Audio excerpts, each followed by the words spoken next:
An interesting one regards one Kathleen Kennedy and Star Wars, Lucasfilm.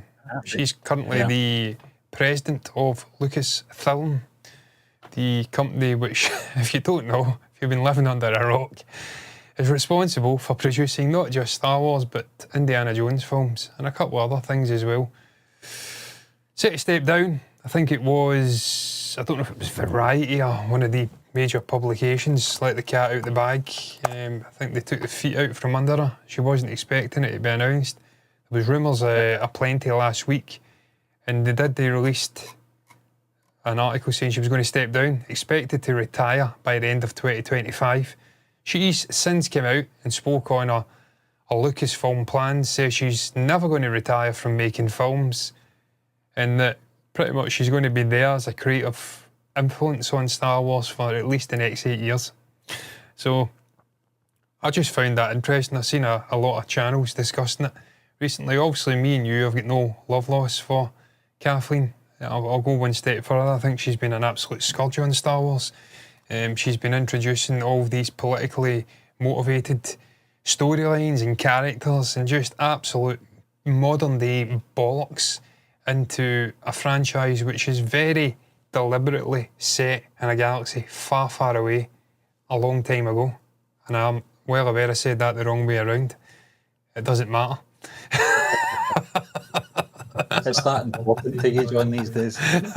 No, I saw this news on last week, and much like the Gene Hackman breaking news, it happened the day after our live show, so we're only kind of getting around to this now. And it's the first Friday show again, but on a Monday.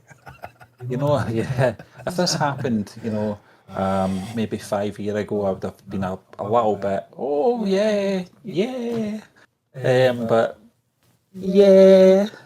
but I don't actually care now. It's the damage is done. In terms of Star Wars, I'm looking forward to Andor. But after that, I don't think I'll be watching much Star Wars after that. There's nothing there that interests me anymore. There's not enough interesting stories out there at the moment in terms of the live action stuff with the Skeleton Crew and all the animated stuff that appeals to me anyway. I don't really care at this point who's running Lucasfilm, because I think the damage was done with the sequel trilogy. It could have been so much and it failed miserably. Everything that was wrong, or everything that could go wrong with a trilogy went wrong with that trilogy. In terms of just a storyline, a coherent story through 3 films. It's an easier thing to do than you would think, but they managed to fuck it up big style, and it was irreparable after that. And everything that came after that, and The Mandalorian gave us some hope, but it's another one of these sort of storylines that doesn't have longevity. It can't have longevity. You saw that in the season 3 of The Mandalorian. It kind of fizzled out, and I thought it wasn't that great. It was probably on par with the Book of Boba Fett at that point. Because of Grogu. Yeah, and the names getting bandied about just now is obviously the obvious ones, and Jon Favreau and it can't be Filoni. It can't. Filoni's done now. He had his opportunity, obviously, with Ahsoka, to show what he was capable of in a live action setting. Obviously, he did work on individual episodes for The Mandalorian, but I didn't mind Ahsoka. I always fucking butcher that. I always want to do a Sean Connery. The name's Bond, James Bond. Shaking, not stirred. It's Ahsoka. It's not Ashoka. Ashoka is an Indian restaurant chain. Yes. Yeah. And it's pretty damn good. Yes. We've got a lot of really good Indian restaurants in Glasgow, to be fair. The Koh Anur, Mr. Singh's, Ashoka, Nuanand. There's a lot of really, really Cinnamon Club, really good Indian restaurants. And it's one thing. Mother India. Got a brilliant Indian community, and they certainly know how to fucking cook and get that food to you. So that's one of the few solemn. What's the word I'm looking for? Not solemn. Single fucking perks of staying in this shithole of a city within this greater shithole of our country is that we do have great Indian food.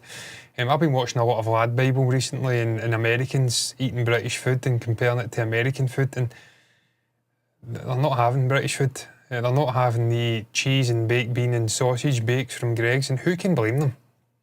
A disgrace of a country. The culinary exports are nothing short of fucking terrible. When a tikka masala is your national dish, you have went somewhere badly, but I mean, it's not, but you know what I mean? It should be. It's better than haggis. I digress. I don't know where we got any fucking haggis and tikka masala. Ahsoka. He had his chance. I mean, it was an alright show, but it's not. He's not going to be the successor. He isn't. When she finally does step away, and Lord knows when that's going to be, because she seems to be hanging around like a bad smell now. It's almost like it's vindictive. It's like, oh, they're celebrating me leaving at the end of this year. I'll show them. I'll stick around for even longer now, just to stick a dagger into them.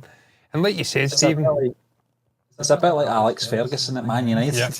Yeah. And then he threw poor old fucking Davy under the bus. And it took him the best part of a decade to recover. Now he's back at Everton and doing really well after a spell at West Ham, and he did pretty well too. I was going to say as well, but pretty well as well. There's too many wells in there. And it's going to be the same for this. Even when she finally steps away, she's going to be a fucking husk. Whoever steps in is going to have to be something truly special. Truly special. And I can't think of anyone, outside of Jon Favreau maybe, who can step in and save this just dead franchise at this point. She's dragged it through the dirt. Like us lassoing someone in Red Dead Online and dragging them behind us on the horse until they are a broken husk that once resembled a human. Yeah. Every bone in her body is broken. That's what she's done with this franchise. She's fucking murdered it. I say time and again. My concern is that she'll have a say. Well, I hope not. Who is the next president and who she'll recommend, because I can see where it's going. Someone with a purple rinse in her hair. I think Geeks and Gamer are going to have a meltdown. Oh, for fuck's sake. She can't be recommending. We can't be taking recommend. We've already had that disaster from George Lucas picking Kathleen in the first place when there was obviously better candidates there. But he seemed to have this sort of, I don't know, duty to pass the baton over to Kathleen for some reason. I still don't understand why he did it, because she's not proven. She was a good producer, a great producer even, but as a president overseeing an entire organisation, not even remotely fitting to take on that role. A president with an agenda. Oh yeah. I mean, Stephen, you can say it's politically motivated, but I don't think it is. I just think she genuinely hates Luke Skywalker at this point. The way that they have shot on the character from a great height, time and again, it can't be anything other than sheer, undiluted hatred for the character. Because like you said, the sequel trilogy's killed it. Because they're just linked to the Skywalker saga. They can't get away from it. They can't step it. Every time they try to step away, it flops. And when they do it, it fucking flops as well. I think that was one of her priorities, was to link that sequel trilogy and repackage Star Wars films as the Skywalker saga to make sure that that sequel trilogy was bookended, attached to those 6 original films. Obviously, they were by naming them Episode 7, 8 and 9, but to rebrand it the Skywalker saga once more. And then consider continuing it in episodes 10, 11 and 12. No, that can't happen, I'm sorry. I just hope she, as someone famously says in a sort of amateur commentary capacity, back in the day, I thought it was about 10 years ago, there was a guy on Justin TV, which now became Twitch, used to commentate on Celtic games.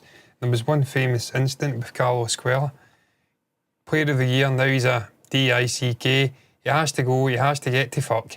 She has to go, she has to get to you know what, before any more damage is done. I'm kind of in agreement with you, Stephen. I don't think they can save this franchise now. I think the aura is dead. There's not enough younger people invested or even watching Star Wars content. They've probably not even watched the original Star Wars content at this point. It's a dead franchise like Terminator and Alien. Yeah, it's becoming very cultist, John. Yeah. You know, and it didn't start out that way. It's really just the only people that seem to have a passion or interest are the people that probably did read Expanded Universe to a point.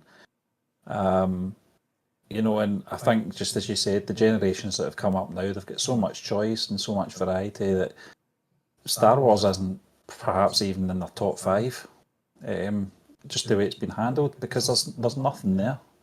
And the fact that they disregarded the EU stuff from the kick-off and said they were going to do it their own way, and then started cherry-picking sort of what they considered the best parts of Expanded Universe, and sort of putting them into their version of what they thought was the right blend, was just criminal. The lack of Mara Jade, Stephen, killed it. I mean, you totally transform Luke if Mara Jade's in there. You've gave the guy purpose. You've gave this hopeful guy who's wanting to shake up what the Jedi Order was, I don't know, some reason to continue on that vision of modernising the Jedi. Because you go from the prequels, where they're this hubristic organisation that are shutting out all forms of emotion. You need to switch yourself off, and that leads to Anakin, because he's the complete opposite of that. He can't switch it off. He becomes so attached, and it has to be in secret, and that allows him to be manipulated and become Darth Vader. Then you go into the ramifications of that in the original trilogy, murdering and tyranny, and Luke has to come along and extinguish that and bring the good in his father back out. If you then continue with that vision and that sort of evolution, you have Luke marrying another Force user. She's not a Jedi when he meets her. And then they have children and they try and rebuild the Jedi Order. And his vision, where you're allowed connection, you're allowed to have sort of emotions coming into your life and you can use the Force, that's the perfect evolution. To make that character some embittered, angry old guy who's living a hermit life, he's not had any sort of marriage or anything, he's just this loner. That's a fucking absolute aberration, if that's the right word. It's abhorrent. They've completely killed it, stone dead, and now they want to go and recreate basically what Luke did in the Expanded Universe, but with Rey, and infinitely less likeable character. I'm almost convinced, and as a filmmaker, Rian Johnson's a fantastic filmmaker, but I'm almost convinced that the studio were trying to sabotage the character in a way to really upset and annoy the hardcore fan base. But what they've done instead is they've killed the interest, the passion of that fan base to the point they don't care now. They don't care about the franchise. It's not a case of, they'll get over it. They'll get over it. No, it's not a case of getting over it. It's just, there's no purpose. There's no connective sort of emotion for that fan base who grew up with the original Star Wars films. There's nothing left there. There's no attachment. I don't even go back and watch the original trilogy now. It's been so long since I've watched it. I used to do it all the time, every year. And they were my favourite trilogy for a very long time. But now it's just, whatever. Don't care. It's to the point, Stephen, that once Andor Season 2 is done, and that's the sort of last connection bleeding into Rogue One, I may check out a Star Wars. I'm not going to lie. So. I've not even had any inkling to watch Skeleton Crew, John. And I've watched the first couple of episodes. It was fine, but very childish. Hard to watch as an adult when it's clearly catered to young kids. I think Filoni becomes the next person in charge. He's got such a hard-on for a certain period that he's kind of certain character. Himself. A world build, in the Clone Wars and Rebels. I can't remember what one it is. Rebels and Clone Wars, yeah. But just, I think he's had his stint in terms of the Ahsoka series, and obviously his involvement as a producer as well. I think it's got to be someone, perhaps maybe that's if it's not Favreau, I don't think Feige's got the energy for this studio. Perhaps maybe about 10 years ago he might have, but I don't know. I don't know who it's going to be. If it's going to be someone we know, or if it's going to be someone who's recommended by Kathleen Kennedy. But at this point, I don't really care, to be honest with you. Stephen, I wouldn't even mind a Gareth Edwards. Not a Gareth Edwards, the other guy. Fucking Gareth Edwards was Tony Gilroy. Someone like that coming in who's not a Star Wars fan, but at least understands good storytelling and knows what the fans want to an extent. I would and bring him in as a writer. I would definitely bring him in as a writer. I don't know about leading a studio. No, not a studio, but certainly have an influence somewhere high enough up that he gets to veto. Because he came in and sorted out Rogue One and turned it into a coherent story. It's funny how all these great writers as well, in terms of the novels, have never been utilised in writing. Yeah, Claudia Gray was brilliant. That Lost Stars, I think it was fucking sublime. Star Wars. These two figures, they go off in separate directions. One joins the Empire, one joins the Rebel Alliance. And the way that their stories interweave, sort of culminating in Jakku. She'd done the Leia book as well, yeah. She's a great author. Who was it? Tarkin? Tarkin, I can't remember who done Tarkin. I'd have to search. Tarkin was great as well. Tarkin was a brilliant novel. Because it showed you... It was great reading that before going in and watching Rogue One, because it showed you the hierarchy in Empire, how it was Palpatine, then Tarkin, and then Vader. Vader was actually below Tarkin, but they were up here and everyone else was down there. So when you then read that, you know the hierarchy, then you watch Krennic run into Vader, he bitch about Tarkin, you know, you're fucked, son. Because he's above Vader. And you going and bitching to him about Tarkin ain't going to make no difference. You are fucking dead and you don't even realise it. That was the sort of the high point. And it wasn't even the films, it was the actual novels filling in the blanks and making it interesting. I can't remember who wrote the actual novel. I don't know who wrote it. James Luceno, it was. Yeah. That was a very good novel. And there was another, there was a Vader one at the time as well, where it was Vader in his early days. There's so many good writers out there, John, and I think they should bring them in. I think they should bring them in. They know how to world build. They know the characters very well. What they need to do though, Stephen, is get rid of Kennedy. She has to go. She's dead weight. She's get a hatred for at least half the fan base, and she's deliberately going out of her way to spite them. And you can't have someone like that in a position of power overseeing the creative sort of vision of Star Wars. You need someone who's going to unify the whole fan base, not going to spite half of them because she hates them. And someone that's not going to bring political agendas in and ulterior motives and fucking hates men and want to thrust just absolute fucking propaganda bollocks into every single story. She can take her t-shirts with her as well. Yeah. Yeah, exactly, yeah. That's what we need. We need someone who's going to come in and unify it and give us great stories. There's brilliant characters in the expanded universe that are sadly dead now. They can't do them, but they should have, because they're better than what we got. Like Mara Jade, brilliant character. Obviously, you've got Thrawn now, and I don't know what's going to happen with that. There's so much potential, but she has to go. And I was delighted when I heard she was stepping down, and I hope she is stepping down, because she's fucking toxic.